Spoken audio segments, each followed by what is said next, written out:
And tell you a quick story. The guy who was my mentor early on came over to my house. I wanted him to check one of my beehives, and then he stopped and he said, "Rich, are you getting stung a lot?" I said, "No, I only got one little sting." He said, "I must have gotten 20 stings already." And he was getting stung like crazy, and I wasn't. We were working the same beehive side by side. So they recognized me and not him, I guess. Right. It's very interesting. Do the bees have some form of process they go through when they relocate to a new hive? Well, there's a phenomenon. This is how bees procreate. The colony, you have to look at a whole colony bee as a single organism, and it's going to, like any other organism, it wants to reproduce itself, so it separates. And early in the spring, if you have a hive that comes through the winter very strong, and then they build up quickly in the springtime, they get a little congested, and they have lots of resources, food, and they'll split, and they'll take the queen with them, and half the colony will leave, and they'll fly out in what we call a swarm, and then they'll have a staging area, and they'll hang and they'll cluster in a tree, or sometimes on a fence or other things, whatever they choose, and they use that as a staging area to then send scout bees out to look for a new nesting site. Meanwhile, back at the hive, those bees have already started anticipating this swarming phenomenon. They've already started raising new queens. And they'll raise 8 or 10 or 12 queens at a time, but only one of them is going to survive and be the queen of that hive. But they want to make sure that they get a good queen, so that's why they do more than one. Now, the colony that's up in the trees, they're sending scout bees in every direction, and they're looking for an ideal nesting site. And lots of study has been done on this. As a matter of fact, there's a new book just came out, The Democracy of the Hive. And what the author talks about is how the bees come to a final decision, how the scout bees go out in different directions, and they come back and compare notes, basically.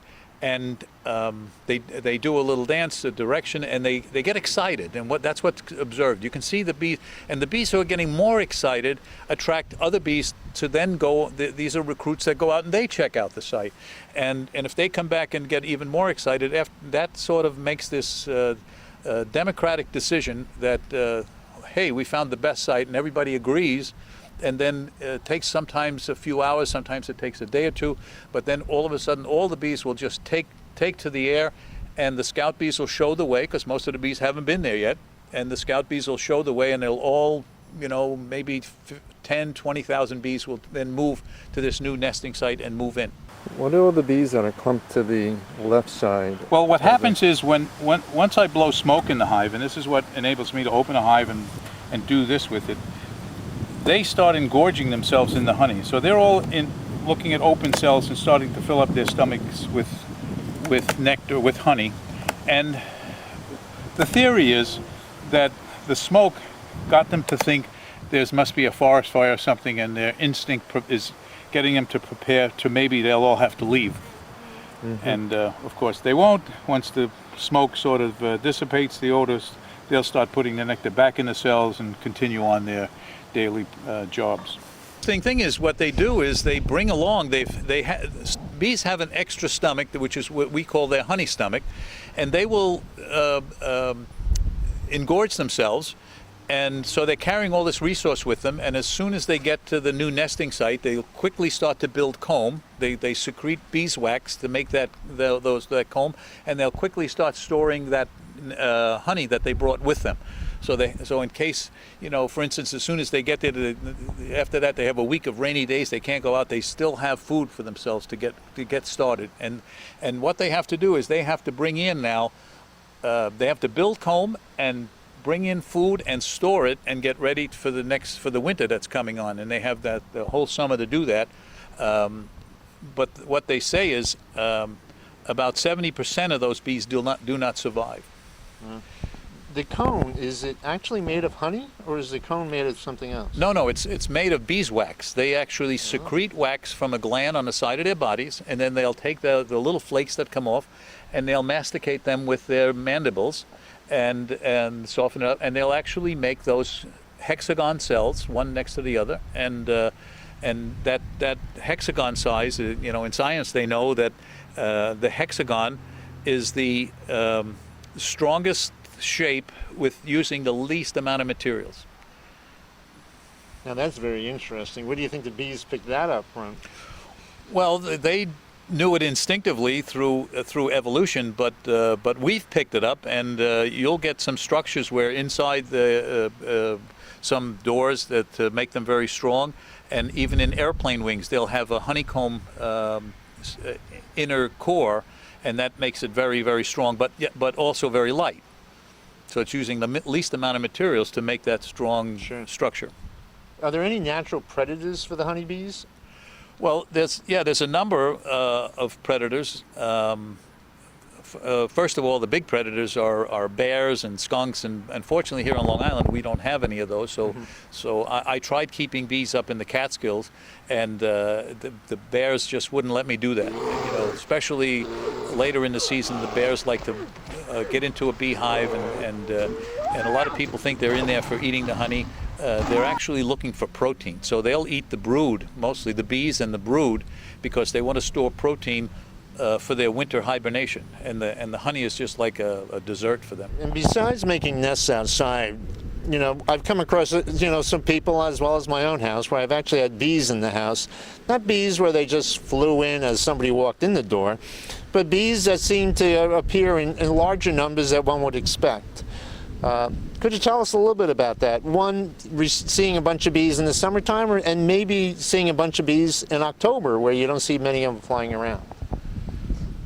Well, when you're referring to bees, you're probably meaning the whole gamut of stinging insects, because a lot of them aren't what people call bees, or it turns out to be yellow jackets, which are wasps, and you'll get more of those in houses because they will nest in soffits, and if they can find a little gap in a wall, they'll go inside of a wall, and as the nest and colony gets bigger and bigger, eventually some of them find their way into the home, and then they'll usually fly right to the window, to the light. They want to get outside.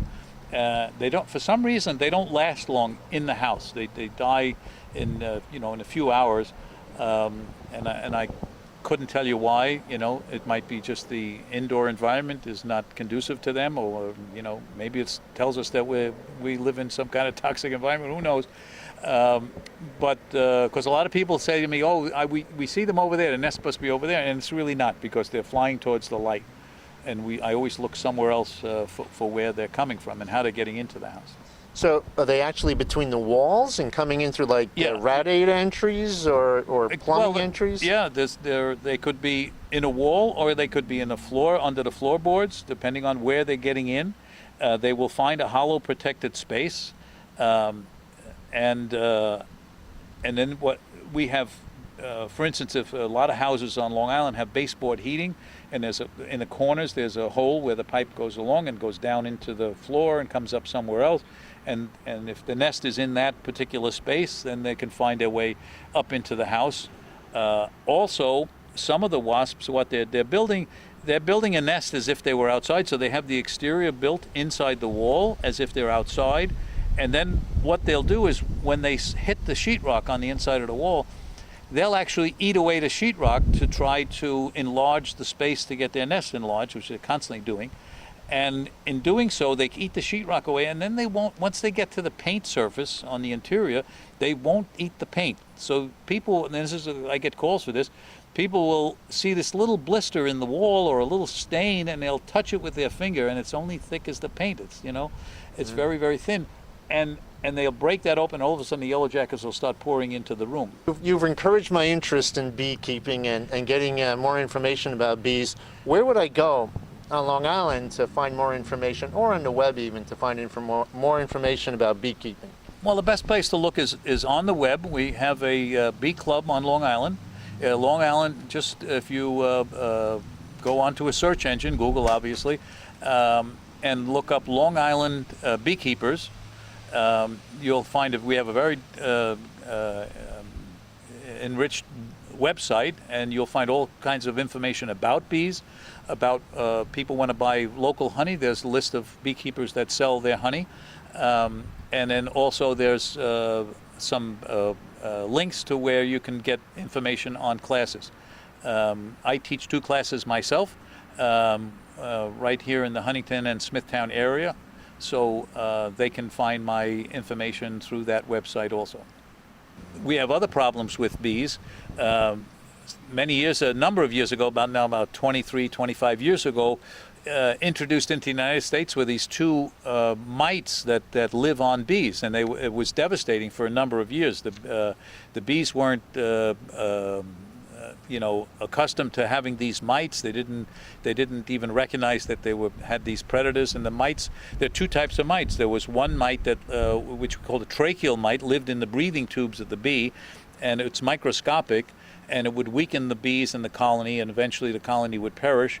And the bees didn't show in the beginning much resistance to that. And then later on, 2 or 3 years later, we got what's called a varroa mite, which is an external mite, and it looks like a little tick.